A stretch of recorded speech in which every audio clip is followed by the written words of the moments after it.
Hi అండి, welcome to my channel. ఈరోజు నేను మీకు ఈ వీడియోలో చెప్తున్నాను 6th క్లాస్ మ్యాథ్స్లో 7th చాప్టర్ ఫ్రాక్షన్స్ అండ్ డెసిమల్స్లో ఎక్సర్సైజ్ 7.4 చెప్తున్నాను. ఓకే, ఇక్కడ ఇప్పటి వరకు మనం ఫ్రాక్షన్స్ గురించి తెలుసుకున్నాం. ఇప్పుడు మనం డెసిమల్స్ గురించి తెలుసుకోబోతున్నాం. ఓకే, ఇక్కడ ఫస్ట్ డెసిమల్స్ అంటే ఏంటి? ఓకే, డెసిమల్స్ అంటే మనం వీటిని అంటే బిందువులు, వీటిని మనం పాయింట్స్ అని అంటాము. యాక్చువల్గా ఇవి ఎలా వస్తాయి, ఎందుకు వస్తాయి? సపోజ్ మనకు ఒక ప్రాబ్లం ఇలా 1/10 అని ఇచ్చాడు అనుకోండి, మనం దీన్ని ఏం చేస్తాం? డివిజన్ చేయాలి. 10తో 1ని మనం డివిజన్ చేయాలి. పాసిబుల్ అవుతుందా? అవ్వదు. సో ఇది మనకు పాసిబుల్ అవ్వడం కోసం మనం ఏం చేస్తామంటే ఇక్కడ 0 పెట్టుకుంటాం ఫస్ట్. ఓకే, ఈ 0కి బదులు మనం ఇక్కడ ఇంకొక 0 పెట్టుకుంటాం. ఓకే, ఇప్పుడు డైరెక్ట్ గా మనం 1 అని రాయకూడదు, ఇక్కడ పాయింట్ పెట్టుకోవాలి. ఓకే, ఇప్పుడు 10 1s 10, ఇక్కడ రిమైండర్ ఈజ్ 0. సో ఇక్కడ మనకి ఆన్సర్ ఎంత వచ్చింది? 0.1 అని వచ్చింది. ఓకే, దీన్ని మనం డెసిమల్ పాయింట్ అని అంటాము. సేమ్ 2/10 అని ఇస్తే కూడా మనం ఇలాగే రాస్తాం. ఇక్కడ 2, ఇటు సైడ్ 10.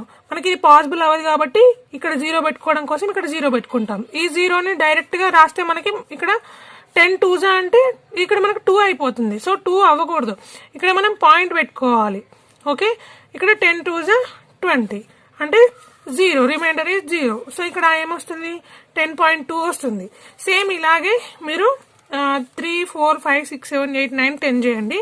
10కి వచ్చేసరికి మనకి 1 అని వస్తుంది ఇక్కడ ఆన్సర్. ఓకే, సేమ్ ఇలాగే మళ్ళీ 100s లో 1/100 చేసామనుకోండి. 100s లో చేస్తే ఇక్కడ 1, ఇక్కడ 100, ఇక్కడ ఓన్లీ 1 0 పెట్టుకుంటే ఇక్కడ మనం 1 0 పెట్టుకోవడానికి ఉంటుంది. అలా అని మనం డైరెక్ట్ 2 zeros పెట్టకూడదు. తర్వాత పాయింట్ పెట్టుకోవాలి. పాయింట్ పెట్టుకున్న తర్వాత అగైన్ మళ్ళీ మనం 0 పెట్టాలి. 0 పెడితే అగైన్ మళ్ళీ మనం 0 పెట్టుకోవడానికి పాసిబుల్ అవుతుంది. ఇప్పుడు 100 1s 100, reminder is 0. So answer is 0.01. Okay, అర్థమైంది కదా? అయితే ఇక్కడ ఎక్సర్సైజ్ చూడండి. ఇక్కడ మనకి ఎక్సర్సైజ్ లో ఏమని ఇచ్చాడు? First one fill in the blanks అని అన్నాడు కదా. ఇక్కడ ఫస్ట్ క్వశ్చన్ చూడండి. The fractional form of 0/8 is అన్నాడు. మనం ఇది ఎలా రాస్తాం? ఇక్కడ ఫస్ట్ వన్ ఏమన్నాడు? 0.8 అన్నాడు. ఇలా ఇచ్చి దీనికి ఫ్రాక్షన్ ఫార్మ్ రాయమన్నాడు. మీరు కంగారు పడాల్సిన అవసరం లేదు. డెసిమల్స్ చాలా ఈజీ, అంటే ఈజీ. జస్ట్ లాజిక్స్ గుర్తుపెట్టుకోవాలి. ఇక్కడ 0.8 అన్నాడు. మనం దీనికి ఫ్రాక్షన్స్ లో రాయమన్నాడు కాబట్టి ఇది బై పెట్టుకున్నాం, డివైడెడ్ బై పెట్టుకున్నాం. ఇక్కడ పాయింట్ ఉంది కదా, ఈ పాయింట్ ని మనం కట్ చేసుకొని దీన్ని 1 లాగా కన్సిడర్ చేసుకోవాలి. ఓకే, ఈ పాయింట్ తర్వాత మనకి ఎన్నైతే డిజిట్స్ ఉంటాయో, ఓకే, అక్కడ మనం అన్ని జీరోస్ పెట్టుకోవాలి. అంటే ఇది ఏమవుతుంది అప్పుడు మనకి 8/10 అవుతుంది. ఓకే, ఇలా ఉన్నదాన్ని ఇలా ఫ్రాక్షన్స్ లో ఉన్నదాన్ని డెసిమల్స్ లో రాయాలి. డెసిమల్స్ లో ఉన్నదాన్ని ఫ్రాక్షన్స్ లో రాయడం అయితే ఇలా. ఇది మోస్ట్ ఈజియెస్ట్ మెథడ్. అయితే సెకండ్ వన్ చూడండి. ద ఇంటిగ్రల్ పార్ట్ ఆఫ్ 15.9 అన్నాడు. ఇప్పుడు ఈ 15 పాయింట్ లో ఇంటిగ్రల్ పార్ట్ అంటే మీకు తెలియాలి కదా. ఇక్కడ ఈ డెసిమల్ పాయింట్ కి లెఫ్ట్ సైడ్ ఉండేది, ఓకే, డెసిమల్ పాయింట్ కి లెఫ్ట్ సైడ్ ఉండేది ఇంటిగ్రల్ పార్ట్, రైట్ సైడ్ ఉండేది డెసిమల్ పార్ట్. సో ఇక్కడ మనకి ఇంటిగ్రల్ పార్ట్ అడిగాడు. Integral part is 15. Okay, first దానికి ఆన్సర్ 8/10. అయితే తర్వాత థర్డ్ వన్ చూడండి. The digit in the 10th place of 171.9 అన్నాడు. ఇప్పుడు నేను ఇక్కడ చెప్పాను మనకి integral part is main. Integral part లో దీన్ని 1s 10s 100s అని కన్సిడర్ చేస్తాం. అయితే ఇంటిగ్రల్ పార్ట్ లో ఈ పాయింట్ ఏదైతే ఉందో ఈ పాయింట్ కి రైట్ సైడ్ ఉండేది ఇక్కడ లెఫ్ట్ సైడ్ ఉండేటప్పుడు మనం లెఫ్ట్ సైడ్ చదివేటప్పుడు 1s 10s 100s అని చదువుకుంటూ వెళ్తాం కదా. రైట్ సైడ్ కి వెళ్ళేటప్పుడు direct point is 1s, so 9 is 10s part అని చదువుతాం. మనకి ఇక్కడ అడిగింది ఏంటంటే మెయిన్ ఇందులో 10th పార్ట్ అడిగాడు, డైరెక్ట్ అడిగాడు. డెసిమల్ పాయింట్ లో 10th పార్ట్ అని అడగలేదు, నార్మల్ గా 10th పార్ట్ అడిగాడు. సో ఇక్కడ 10th పార్ట్ ఏంటి? 7. ఓకే, తర్వాత the place value of 8 in 9.8 is అన్నాడు. ఇప్పుడు ఇక్కడ అడిగాడు చూడండి, నేను ఆల్రెడీ ఈ క్వశ్చన్ లో చెప్పాను, ఇక్కడ పాయింట్ ఏదైతే ఉందో ఈ పాయింట్ ని మనం వన్స్ లాగా కన్సిడర్ చేస్తాము. అందుకే ఇలాంటి దాన్ని ఇచ్చినప్పుడు మనం డైరెక్ట్ దాన్ని 1 అని రాసుకుంటాం ఫ్రాక్షన్స్ లో రాసేటప్పుడు. సో ఇది మనకి వన్స్, ఈ పాయింట్ ఈజ్ వన్స్. పాయింట్ తర్వాత 8 ఉంది కదా, ఇది టెన్త్స్. ఓకే, ఇక్కడ ఇది మనకు ద వాల్యూ ఆఫ్ 8 ఇన్ 9.8 ఇది 10th పార్ట్. అంటే మనం దాన్ని ఏమని రాస్తాం, 0.8 అంటే ఇక్కడ పాయింట్ ఉంది, దీన్ని మనం ఫ్రాక్షన్స్ లో రాయాలంటే ఏమని రాస్తాం, 8/10 అని రాస్తాం. డెసిమల్స్ లో అయితే 0.8 అని రాస్తాం. బట్ ఇక్కడ 0 ప్లేస్ లో ఏముంది, మనకి 9 ఉంది. ఇక్కడ 0.8 అంటే ఇక్కడ 9.8 కాబట్టి ఇక్కడ 8 ఇది 10th part. Okay, 10th part 8/10 అని కూడా రాయొచ్చు. Okay, next one, 5th one, the point between the integral part and the decimal part in the decimal number is called అన్నాడు. ఇప్పుడు ఇక్కడ ఇది ఇంటిగ్రల్ పార్ట్, ఇది డెసిమల్ పార్ట్. ఈ రెండింటి మధ్యలో ఉన్న పాయింట్ ని మనం ఏమంటాము అని అడిగాడు. డెసిమల్ పాయింట్ అని అంటాం. Okay, decimal point. Next second one, write the decimal for each of the following అన్నాడు. ఇక్కడ వీటికి డెసిమల్ ఫామ్ రాయాలి. ఓకే, ఇక్కడ ఫస్ట్ వన్ చూడండి ఏమి ఇచ్చాడు, 125 అన్నాడు. 125 అండ్ 4 tenths అంటే 10 లో 4th పార్ట్ అని మనకి అక్కడ అర్థం. ఇప్పుడు 4th tenths అంటే మనం దీన్ని ఎలా రాస్తాం, 0.4 అని రాస్తాం. సో ఇక్కడ 0 ప్లేస్ లో మనకి ఇక్కడ ఇది ఇంటిగ్రల్ పార్ట్ ఏంటి, 125. సో దీన్ని మనం 125.4 అని రాస్తాం. ఓకే, తర్వాత 20 అండ్ 2 tenths అన్నాడు. 20 అండ్ ఇక్కడ 2 tenths అంటే 10ths లో 2 parts. దీన్ని మనం ఎలా రాస్తాం, 0.2 అని రాస్తాం. ఓకే, ఇప్పుడు దీన్ని ఎలా రాయొచ్చు మనం, 20.2 అని రాయొచ్చు కదా. ఇక్కడ 20.2. ఇక్కడ 8 అండ్ 6 tenths అన్నాడు. 8 అండ్ 10ths లో 6th పార్ట్ అని మనకు అక్కడ అర్థం. ఓకే, సో దీన్ని మనం 8.6 అని రాస్తాం. Third one, write the following fractions in the decimal form using the decimal point అన్నాడు. ఇక్కడ మనకి ఇక్కడ ఫ్రాక్షన్స్ ఇచ్చాడు, వీటిని డెసిమల్ ఫామ్ లో డెసిమల్ పాయింట్ ని యూజ్ చేస్తూ రాయమని చెప్పాడు. నేను ఆల్రెడీ మీకు చెప్పాను. ఇక్కడ మనకి ఏమన్నాడు, ఫస్ట్ క్వశ్చన్ 16/100 అన్నాడు. ఓకే, 16/100 అంటే మనం దీనికి ఎలా రాస్తాం, 16/100. 100 తో 16 ని డివిజన్ చేస్తాం. ఇక్కడ మనకు ఒక పాయింట్ అంటే ఇక్కడ ఒక 0 కావాలి. సో ఇక్కడ 0 పెట్టుకున్నాం మనం. ఇక్కడ 0, ఈ 0 కోసం ఇక్కడ 0 పెట్టుకున్నాం. ఓకే, తర్వాత పాయింట్ పెట్టుకోవాలి కంపల్సరీ. 100 1 100. ఓకే, ఇప్పుడు మనకు రిమైనింగ్ ఎంత మిగులుతుంది, 60 మిగులుతుంది కదా. అయితే ఇప్పుడు ఇక్కడ మనకు ఆల్రెడీ పాయింట్ ఉంది కాబట్టి మనం ఇక్కడ అగైన్ ఇంకొక 0 పెట్టుకోవచ్చు. ఓకే, 100 6 600. So remainder is 0. మనకి ఇక్కడ దీనికి ఆన్సర్ ఏంటి, 0.16. ఓకే, తర్వాత second one, 278 divided by 1000. Okay, 278 ని 1000 తో డివిజన్ చేయాలి. Okay, 1000 and 278. ఓకే, ఇక్కడ మనకి ఒక 0 కావాలి. ఇక్కడ 0 కోసం మనం ఇక్కడ 0 పెట్టుకున్నాం. తర్వాత పాయింట్ కంపల్సరీ పెట్టుకోవాలి. 0 పెట్టుకున్నాం అంటే పాయింట్ కంపల్సరీ పెట్టుకోవాలి. ఇప్పుడు 1000 2 మనకి ఎంత వస్తుంది, 1000 2 2000. రిమైండర్ మనకి ఎంత మిగులుతుంది, 780 మిగులుతుంది. ఇక్కడ ఆల్రెడీ మనకు పాయింట్ ఉంది కాబట్టి మనం అగైన్ ఇక్కడ 0 పెట్టుకోవడానికి ఛాన్స్ ఉంటుంది. సో ఇప్పుడు 1000 7 7000. ఓకే, మనకి ఇక్కడ మళ్ళీ ఎంత మిగులుతుంది, 800 మిగులుతుంది కదా. ఇప్పుడు దీన్ని ఎలా రాయొచ్చు మనం, మళ్ళీ ఇక్కడ ఈ పాయింట్ ఉంది కాబట్టి మనం మళ్ళీ 0 పెట్టుకోవచ్చు. ఇక్కడ 1000 8 8000. So reminder is 0. So answer is 0.278. Okay, next ఇక్కడ 100 ఇచ్చాడు, 6/100 అని ఇచ్చాడు. థర్డ్ వన్, దీన్ని ఎలా రాస్తాం, 100 6. ఇక్కడ ఒక 0 పెట్టుకున్నాం, ఇక్కడ 0 పెట్టుకున్నాం. అండ్ పాయింట్ పెట్టుకున్నాం. డైరెక్ట్ గా పాయింట్ పెట్టుకున్నాం కదా అని ఇక్కడ మనం 0 పెట్టుకోకూడదు. అగైన్ మళ్ళీ ఇక్కడ 0 ఇప్పుడు నెక్స్ట్ ఏదైతే ఇక్కడ వచ్చేదానికి ఈ పాయింట్ ని కన్సిడర్ చేసుకొని మనం ఇక్కడ పెట్టుకోవచ్చు జీరోస్. బట్ డైరెక్ట్ గా ఓన్లీ ఇక్కడ మనం 1 ఈ 0కి ఈ పాయింట్ కి మనకి ఇక్కడ ఓన్లీ 0 పెట్టుకోవడానికి మాత్రమే పాసిబుల్ అవుతుంది. ఓకే, అయితే ఇక్కడ మీరు ఇంకా ఎలా అనుకోవచ్చు అంటే డైరెక్ట్ పాయింట్ ఇక్కడ పాయింట్ పెట్టుకొని ఇక్కడ 0 పెట్టుకున్నట్టు. ఓకేనా, పాయింట్ కి బదులు ఇక్కడ 0 పెట్టుకున్నట్టు. ఏంటంటే పాయింట్ కి ముందు 0 ఉంటే 0 ఈజ్ నాట్ వాల్యుయబుల్ కదా, అలా. ఓకే, ఇప్పుడు మళ్ళీ 0 పెట్టుకోండి. ఇక్కడ పాయింట్ తర్వాత 0 పెట్టుకుంటే మళ్ళీ ఇక్కడ మనం 0 పెట్టుకోవడానికి పాసిబుల్ అవుతుంది. ఇప్పుడు 100 600, సో రిమైండర్ ఈజ్ 0. మనకు ఆన్సర్ ఎంత వస్తుంది? 0.06. ఓకే, తర్వాత 4th వన్ చూడండి, 369/100. ఓకే, 369 డివైడెడ్ బై 100 అంటే 100 3s 300. మనకి రిమైండర్ ఎంత మిగులుతుంది? 69 మిగులుతుంది. ఇక్కడ మనకు 0 కావాలి. 0 కోసం మనం పాయింట్ పెట్టుకుంటాం. ఓకే, 0 కోసం మనం పాయింట్ పెట్టుకుంటాం. ఇక్కడ పాయింట్ పెట్టుకుంటే మనం ఇక్కడ 0 పెట్టుకుంటాం. ఇప్పుడు 100 600. ఓకే, ఇక్కడ రిమైండర్ ఎంత మిగులుతుంది? 90 మిగులుతుంది కదా. ఇప్పుడు ఇక్కడ పాయింట్ ఉంది కాబట్టి మనం మళ్ళీ 100 ఇక్కడ 0 పెట్టుకోవచ్చు. ఇప్పుడు 100 9s 900, so reminder is 0. Answer ఎంత వస్తుంది? 3.69. ఓకే, తర్వాత 5th వన్, 16/1000.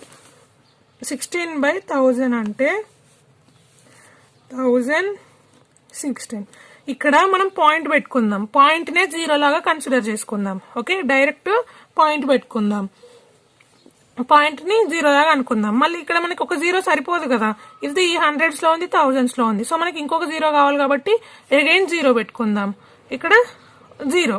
ఓకే, ఇప్పుడు 1000 1s 1000, రిమైండర్ ఈజ్ 600. ఇక్కడ ఆల్రెడీ పాయింట్ ఉంది కాబట్టి మనం ఇంకొక 0 పెట్టుకుందాం. ఇప్పుడు 1006 6000, సో రిమైండర్ ఈజ్ 0. ఇక్కడ ఏమొస్తుంది? 0.016 అని రాస్తాం. ఎందుకంటే ఈ పాయింట్ కి ముందు ఏది లేదంటే 0 ఉందని అనుకోవాలి. Next 6th one, 345 divided by 10.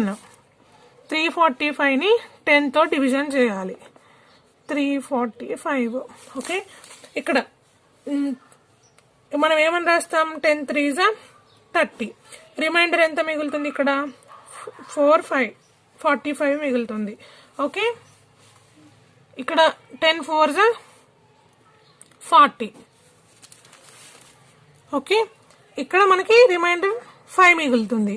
మనం ఇక్కడ పాయింట్ పెట్టుకుందాం. ఈ పాయింట్ కి బదులు మనం ఇక్కడ 0 పెట్టుకోవచ్చు కదా. సో ఇప్పుడు 10 5s 50, సో రిమైండర్ ఈజ్ 0. ఇక్కడ మనకి ఎంత వస్తుంది ఆన్సర్? 34.5. ఇక్కడ మీరు అందరూ లాజిక్ ఆలోచించాల్సింది ఏంటంటే ఇక్కడ 2 zeros ఉన్నాయి. ఫ్రాక్షన్స్ లో ఉన్నప్పుడు ఇక్కడ 2 zeros ఉంటే ఇక్కడ న్యూమరేటర్ లో ఏదైతే ఉంటుందో దానికి 2 నెంబర్స్ కి పక్కన పాయింట్ ఉంటుంది. చూడండి, ఇక్కడ అర్థమైంది కదా మీకు. సేమ్ ఇక్కడ కూడా 1 2 3 zeros ఉన్నాయి. సో న్యూమరేటర్ లో కూడా మనం 1 2 3 నెంబర్స్ పక్కన 3 digits పక్కన పాయింట్ పెట్టుకున్నాం. ఓకే, సేమ్ ఇక్కడ కూడా. అయితే ఇక్కడ మనకు ఒకటే ఇచ్చాడు కాబట్టి రెండో దాన్ని మనం 0 అనుకున్నాం, దాని పక్కన పాయింట్ పెట్టుకున్నాం. అప్పుడు 0.06 అవుతుంది. సేమ్ ఇక్కడ 100 ఇచ్చాడు, ఇక్కడ 3 digits ఇచ్చాడు. సో ఇక్కడ 2 zeros కి బదులు 2 digits పక్కన పాయింట్ పెట్టుకున్నాం. ఓకే, ఇక్కడ 1000 ఇచ్చాడు, 3 ఉన్నాయి డిజిట్, ఇక్కడ 3 zeros ఉన్నాయి, ఇక్కడ 2 digits ఉన్నాయి. థర్డ్ డిజిట్ మనం 0 అనుకున్నాం, దీని పక్కన పాయింట్ పెట్టుకున్నాం. అంటే ఇక్కడ మనకు ఆన్సర్ 0.16. ఓకే, సేమ్ ఇక్కడ కూడా అంతే. ఓన్లీ 1 0 ఉంది కాబట్టి ఓన్లీ 1 digit కి పక్కనే పాయింట్ పెట్టుకోవచ్చు. సింపుల్ గా రాయడం ఇదొక మెథడ్. 4th వన్, ఇక్కడ చూడండి, right the place of value of each underlined digit అన్నాడు. ఇక్కడ అండర్లైన్ చేసిన డిజిట్స్ యొక్క వాల్యూని రాయమని చెప్పిండు. నేను మీకు ఆల్రెడీ చెప్పాను, ఇంటిగ్రల్ పార్ట్ లో వన్స్ నుండి స్టార్ట్ అవుతుంది, డెసిమల్ పాయింట్ లో పాయింట్ పక్కన ఉండే డిజిట్ టెన్స్ నుండి స్టార్ట్ అవుతుందని. సో ఇక్కడ ఇది ఇంటిగ్రల్ పార్ట్. సో 4 మనకి ఏమవుతుంది, వన్స్ అవుతుంది, వన్స్ పార్ట్. ఓకే, ఇక్కడ ఇందులో ఇది డెసిమల్ పార్ట్. డెసిమల్ పార్ట్ లో ఈ పాయింట్ ఈజ్ వన్స్ పార్ట్, ఇది టెన్స్, ఇది హండ్రెడ్స్ కదా. సో ఇది మనం ఏమని రాస్తాం, దీన్ని హండ్రెడ్స్ పార్ట్. ఓకే, తర్వాత మనం దీన్ని ఏమని రాయొచ్చు, 8/100 అని రాయొచ్చు. ఇక్కడ ఆన్సర్ వన్స్ పార్ట్ అంటే ఇక్కడ 4. తర్వాత 0.91 ఇక్కడ 9 కింద మనకి అండర్లైన్ చేశారు. ఇది పాయింట్ వన్స్, ఇది టెన్స్, అంటే 9 ఈజ్ టెన్స్ పార్ట్, అంటే 9/10 అని రాస్తాం. ఓకే, ఇక్కడ 4th వన్ చూడండి, 0.50 అన్నాడు. ఈ 5 ఏంటి, టెన్స్ పార్ట్. ఓకే, ఇక్కడ 3 ఎంత, ఇది టెన్స్ పార్ట్, ఇది hundreds part. So hundreds part ఇది. నెక్స్ట్ ఇక్కడ 6.74 అన్నాడు. 7 ఏంటి మనకి, టెన్స్ పార్ట్. ఇక్కడ point is once part, point పక్కన లెఫ్ట్ సైడ్ కూడా వన్స్ పార్ట్ అవుతుంది. Okay, next 5th one, find which is greater అన్నారు. ఓకే, ఇందులో ఏది పెద్దది అని అడిగాడు. 0.2 ఆర్ 0.4 అన్నాడు. మనం 0.2ని ఏం రాస్తాం, ఇక్కడ 0.2 అని రాసి డివైడెడ్ బై ఇక్కడ 1, ఇక్కడ ఈ పాయింట్ ని కట్ చేసుకొని పాయింట్ కి బదులు 1 అని రాసుకుంటాం. ఇక్కడ ఓన్లీ 1 డిజిట్ ఉంది కాబట్టి 1, దీన్ని ఇక్కడ 0 రాస్తాం. సో దీన్ని మనం 2/10 అని రాస్తాం. ఇక్కడ ఇది 4/10 అవుతుంది. ఈ రెండింటిలో ఏ పార్ట్ పెద్దది, 0.4 పెద్దది. ఇక్కడ చూడండి, ఇక్కడ 70 ఉంది, ఇక్కడ 70 ఉంది. బట్ ఇక్కడ 70 పాయింట్ల ఇక్కడ టెన్స్ ప్లేస్ లో 7 ఉంది, ఇక్కడ టెన్స్ ప్లేస్ లో 0 ఉంది. సో మనకి టెన్స్ ప్లేస్ లో ఏదైతే బిగ్గర్ ఉంటుందో అదే పెద్దది. ఓకే, సో ఇక్కడ 70.7 ఈజ్ బిగ్గర్. తర్వాత ఇక్కడ చూడండి, 6.6 ఆర్ 6.58 అన్నాడు. మీరు టెన్స్ ప్లేస్ లో ఉండేదాన్నే కన్సిడర్ చేసుకోవాలి. ఓకే, ఇక్కడ టెన్స్ ప్లేస్ లో ఇక్కడ 5 ఉంది, ఇక్కడ 6 ఉంది. So 6.6 is greater than 6.58. 5 is smaller than 6. So ఇక్కడ 6.6 ఈజ్ గ్రేటర్. ఇక్కడ 7.4 ఆర్ 7.35 అన్నాడు. 35 ఉంది కదా అని మనం ఇది పెట్టొద్దు, 35 అని చూడొద్దు. ఇక్కడ టెన్స్ ప్లేస్ లో 3 ఉంది, ఇక్కడ టెన్స్ ప్లేస్ లో 4 ఉంది. దీన్నే మనం కన్సిడర్ చేసుకోవాలి, టెన్స్ ప్లేస్ లో ఉన్నదాన్ని కన్సిడర్ చేసుకోవాలి. So 7.4 is greater. ఇక్కడ 0.76 ఆర్ 0.8 అన్నాడు. ఇక్కడ టెన్స్ ప్లేస్ లో 7 ఉంది, ఇక్కడ టెన్స్ ప్లేస్ లో 8 ఉంది. So 0.8 is greater. Next 6th one, rewrite in ascending order అన్నాడు. ఇక్కడ ఇచ్చిన దాన్ని అసెండింగ్ ఆర్డర్ లో రాయమని చెప్పాడు. ఓకే, ఇక్కడ మనం ఏమని రాస్తాం దీన్ని, ఫస్ట్ దాన్ని చూడండి, ఇక్కడ మనకి అసెండింగ్ ఆర్డర్ లో రాయమన్నారు. ఇక్కడ చూడండి, ఫస్ట్ 0.04, 1.04, 0.14, 1.14 అన్నారు. ఇక్కడ 0 చిన్నది 1 కన్నా. ఫస్ట్ మీరు ఇంటిగ్రల్ పార్ట్ చెక్ చేసుకోండి. ఇంటిగ్రల్ పార్ట్ లో ఇవి రెండు ఆల్రెడీ పెద్దవి. ఓకే, ఇంటిగ్రల్ పార్ట్ మనం చెక్ చేసుకోండి. ఫస్ట్ ఇంటిగ్రల్ పార్ట్ లో 1.04, 1.14 వీటి రెండింటికన్నా పెద్ద నెంబర్స్, వాటిని తర్వాత రాద్దాం మనం. సో ఫస్ట్ మనం 0 ఇంటిగ్రల్ పార్ట్ 0 ఉన్నదాన్ని చూడాలి. అసెండింగ్ ఆర్డర్ అంటే ఇంక్రీజింగ్ ఆర్డరే కదా, చిన్న నుండి పెద్ద వరకే కదా. సో దీంట్లో మళ్ళీ మనం చెక్ చేసుకోవాల్సింది ఏంటి, ఫస్ట్ ఇది 0 పాయింట్ ఈజ్ కామన్. ఓకే, దీనికి 0 పాయింట్ ఈజ్ కామన్. ఇక్కడ టెన్స్ పార్ట్ ఏదైతే ఉందో ఇక్కడ 0 ఉంది, ఇక్కడ 1 ఉంది. అంటే ఇందులో ఈ రెండింటిలో ఏది చిన్నది, 0.04 ఈజ్ స్మాల్ నెంబర్ కదా. సో ఇక్కడ ఫస్ట్ 0.04 వస్తుంది. తర్వాత దీనికన్నా ఏది పెద్దది, 0.14 పెద్దది. ఓకే, అయితే ఇది ఇంక్రీజింగ్ ఆర్డర్ అంటే ఇది స్మాల్, ఇది బిగ్ అని అర్థం. తర్వాత దీని తర్వాత ఏముంది మనకు, మళ్ళీ ఇక్కడ మళ్ళీ ఇంటిగ్రల్ పార్ట్ 1s ఉన్నాయి చూసుకుందాం. దీంట్లో 1 ఉంది అండ్ ఇక్కడ కూడా 1 ఉంది అనుకుందాం. పాయింట్ కామన్ గా పెట్టుకోండి. Again recheck tens parts. Okay, so ఇక్కడ 1.04 అండ్ 1.14 ఇలా రాయాలి. తర్వాత సెకండ్ వన్, ఇందులో కూడా సేమ్ అలానే రాయండి. ఫస్ట్ ఇంటిగ్రల్ పార్ట్ ని చెక్ చేసుకుందాం. ఇంటిగ్రల్ పార్ట్ ఇక్కడ చూడండి 0.99 ఉంది, ఇది చిన్నది కదా. దీని తర్వాత ఇంటిగ్రల్ పార్ట్ ఏముంది 1 ఉంది, 1.1 అని ఉంది. దీని తర్వాత ఇక్కడ ఏమీ లేదు అంటే 7 తర్వాత 0.0 అని మనం అనుకోవాలి. సో ఇక్కడ ఇంటిగ్రల్ పార్ట్ 7 కదా, సో 7 అని రాయాలి. ఓకే, వీటిని మనం లెస్ దాన్ అనే సింబల్ తో చూపించవచ్చు. ఓకే, అండ్ తర్వాత 7 కన్నా ఇంటిగ్రల్ పార్ట్ లో ఏది ఉంది 9 ఉంది, 9 పెద్దది, so 9.09. This is the ascending order. Next one is descending order అన్నారు. ఇక్కడ సేమ్, ఇక్కడ చూడండి సేమ్ అన్ని 8 8 8 8 ఇంటిగ్రల్ పార్ట్స్ అన్ని సేమ్ ఉన్నాయి. ఓకే, ఇప్పుడు మనం చెక్ చేసుకోవాల్సింది డెసిమల్ పాయింట్స్. డెసిమల్ పాయింట్స్ లో ఫస్ట్ మనం చెక్ చేసుకోవాల్సింది 10th పార్ట్. 10th పార్ట్ ఏదైతే ఉందో దానికి డైరెక్ట్ గా రాస్తే సరిపోతుంది. అన్నిటికీ 8 ఈజ్ కామన్. ఓకే, ప్రతి దానికి 8 common. So point point point ఇలా పెట్టేసుకోండి. తర్వాత 10th పార్ట్ ని చెక్ చేద్దాం. ఇందులో 10th పార్ట్ ఇక్కడ ఇది 8.09 ఈజ్ లెస్ దాన్, ఇక్కడ 8.09 చిన్నది అన్నింటికన్నా. ఓకే, తర్వాత 8. ఇక్కడ 10th పార్ట్ 5 ఉంది, సో 8.59. దాని తర్వాత 5 తర్వాత 6, 8.6. 6 తర్వాత ఏంటి 8.8. ఐఎమ్ సారీ, ఇది అసెండింగ్ ఆర్డర్. అసెండింగ్ ఆర్డర్ లో రాసిన తర్వాత డిసెండింగ్ ఆర్డర్ లో రాయండి, రివర్స్ లో, జస్ట్ రివర్స్ లో రాస్తే సరిపోతుంది. 8.8, 8.6, 8.59 అండ్ 8.09. అసెండింగ్ ఆర్డర్ చెప్పాను, డిసెండింగ్ ఆర్డర్ చెప్పాను. ఓకే, తర్వాత సెకండ్ వన్ 6.8, 8.66. జస్ట్ దీనికి అసెండింగ్ ఆర్డర్ రాసిన తర్వాత డిసెండింగ్ ఆర్డర్ రాయడం చాలా ఈజీ కదా. ఓకే, తర్వాత 8.66 తర్వాత 8.06, 8.68. ఓకే, ఇప్పుడు చూడండి ఇక్కడ 6 ఇచ్చారు, ఇక్కడ 8 ఇచ్చారు, ఇక్కడ 8 ఇచ్చారు, ఇక్కడ 8 ఇచ్చారు. ఓకే, ఇప్పుడు మనం డిసెండింగ్ ఆర్డర్ లో రాయాలి, అంటే బిగ్ నుండి స్మాల్ కి రాయాలి. అయితే ఇక్కడ చూడండి ఫస్ట్ మనకు బిగ్ ఏముంది, ఇంటిగ్రల్ పార్ట్ లో 8 is big number, so 3 8s ఉన్నాయి, మనం 3 8s పెట్టుకుందాం. ఓకే, ఇది డిసెండింగ్ ఆర్డర్. సో నెక్స్ట్ ఏముంది 6 ఉంది. ఓకే, ఇక్కడ 6 ఒకటే ఉంది, డైరెక్ట్ దీన్ని లాస్ట్ కి రాసేద్దాం సరిపోతుంది. అన్నిటికన్నా 6 చిన్నది ఇంటిగ్రల్ పార్ట్ లో. ఫస్ట్ ఇంటిగ్రల్ పార్టే చెక్ చేసుకోవాలి. ఇప్పుడు మళ్ళీ డెసిమల్ పార్ట్ చెక్ చేద్దాం. ఇక్కడ 3 8s ఉన్నాయి కాబట్టి వీటిలో డెసిమల్ పార్ట్ చెక్ చేయాలి మనం. దీంట్లో అన్నింటికన్నా ఇక్కడ దీనికి 6 8 ఉంది, దీనికి 6 8 ఉంది 10th పార్ట్ లో. తర్వాత మనం ఏం చూడాలి, 10th పార్ట్ సేమ్ ఉంటే 100s పార్ట్ చూడాలి.